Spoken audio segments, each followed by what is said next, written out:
Well, I opened with a lot of respect for Kent State going into the game and just as much respect coming out of it. You know, I thought they were really a good football team, very disciplined, very physical, really good brand of football. I always tell our kids, when you turn on the special teams tape on Sunday, you find out who they're playing.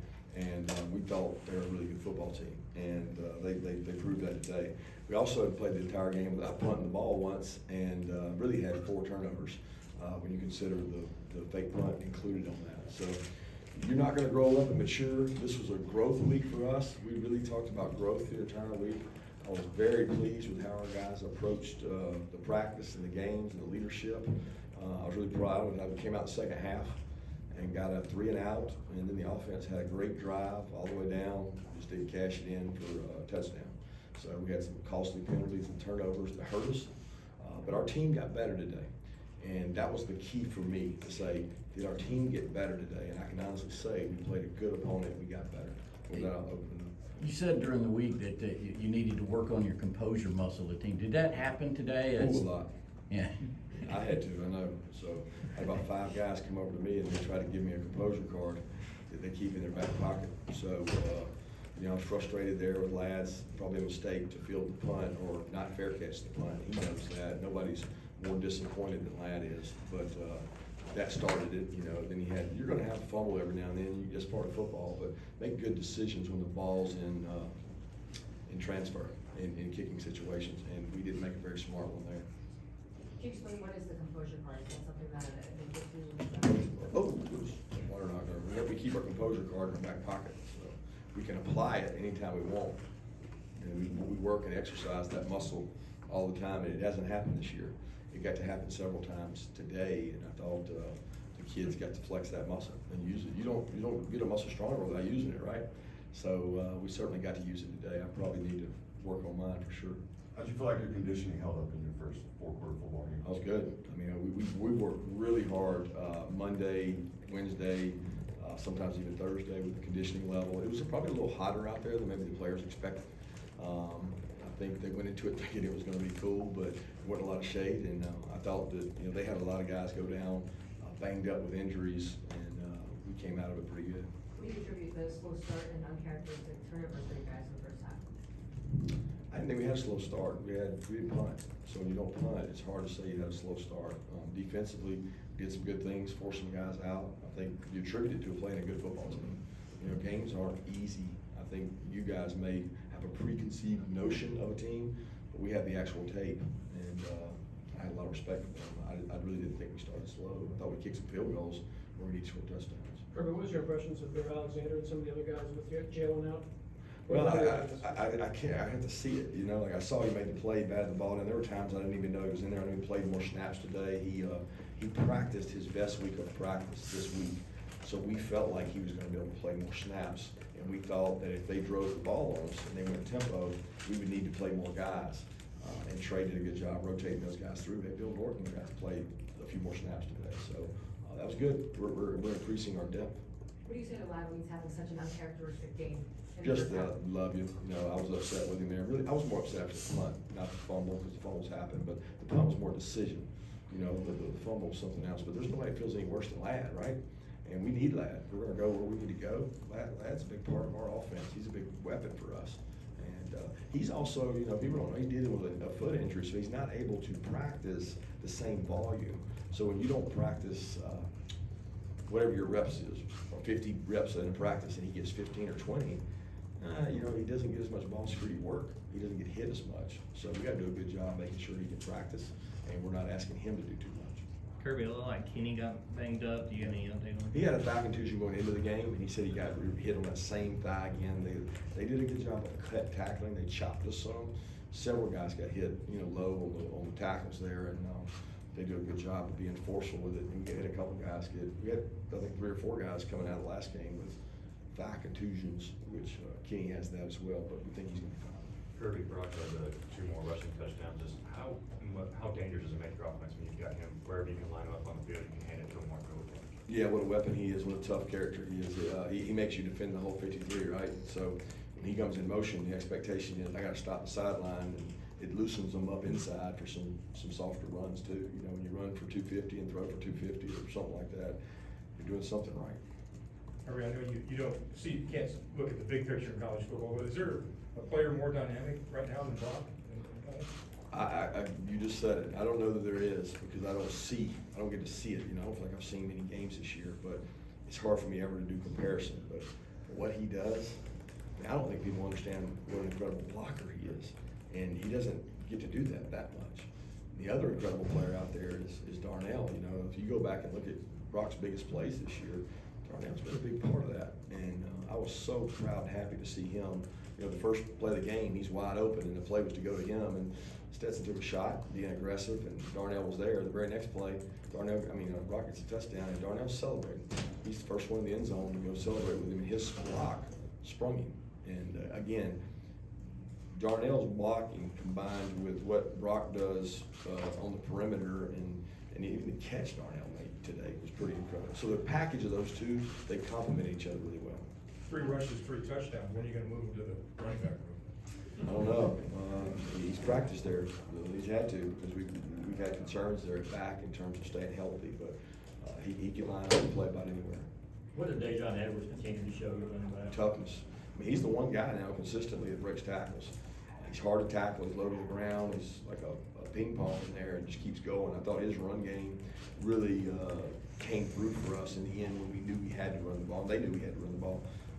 He's an incredible toughness guy, and just he works every day really hard. How would you like to see your defense improve from this game, you know, giving them only 10 points in the first 3 and then 22 in this one? Where can they figure out? A lot of places to improve. Same places we can improve when we gave up 10 points. You just didn't see it. You know, they did a good job in the RPO game. We didn't leverage the ball properly on the sideline twice. They had 3 first downs at halftime, but we had a slow start. So I take it that we did our job. We just got to keep improving. How many kickoffs has Nolan Smith caught this year, and will you be telling him to fair catch the next one? I was holding my breath on that one, but I was proud of him because he says that he doesn't have the best hands out there, but he did catch that one, and he even got a little extra return yards. So he'll be showing his kids that one for a long time. He stays out extra and catches kicks each week, so that's why we do what we do. Stetson, first snaps in the fourth quarter of the season, how big was it for this offense to see them get a touchdown on the penultimate drive and then run out the clock there on that final drive of the game? It's good. I still think that we need to see a real, a drive of what's like, we got to go win the game. That was more of a protect the lead maybe kind of drive. But I felt like he played better kind of as the game went on. He had a couple passes that he wishes he had back early. He missed some guys, and that's frustrating for him because he wants to be perfect, you know. And, we don't ask him to be perfect. We ask him to be the best version of himself. 2 straight weeks, coach, the other team's faked up a punt on him. Yeah. How concerning is that right now? Well, it ain't concerning. I mean, I'm concerned every week by a fake punt. When you're a heavy favorite, what does the other team think? I got to steal a possession, right? So what do you work on all week? Can't steal a possession, and we spent just an enormous amount of time, and we were actually in our prevent the fake call because it's 4th and 1 or inches, you know, and they did a good job. We had somebody lose eye control, somebody had him man and missed him, and we got to do a better job. It's unfortunate because the defense deserved to stop there, but we didn't stop it.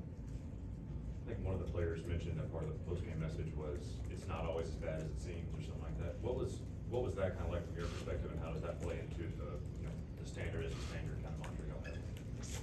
Well, I don't know, I didn't talk anything about it's not as bad as, I told them I thought they played really hard, really physical, and they played a really good football team. And when you're honest with your team, they believe you. Like when you walk in on Monday and you say, hey, this team's really good. They might be better than we played. We got to practice well. And then they go practice well.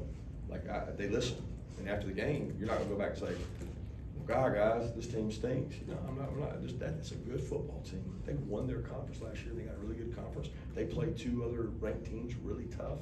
I mean, I got a lot of respect for Kent State and the coaching job they do. So I'm not down about where our guys go. If you turn the ball over 4 times, you're going to be in ball games like that. So we got to prevent that first. How important was it though to be able to deal with the adversity this early in the season so that you can continue to grow and improve? Well, I'm glad we had some adversity. You know, you could probably argue it wasn't enough. I mean, you still had, whatever, 10-point lead there.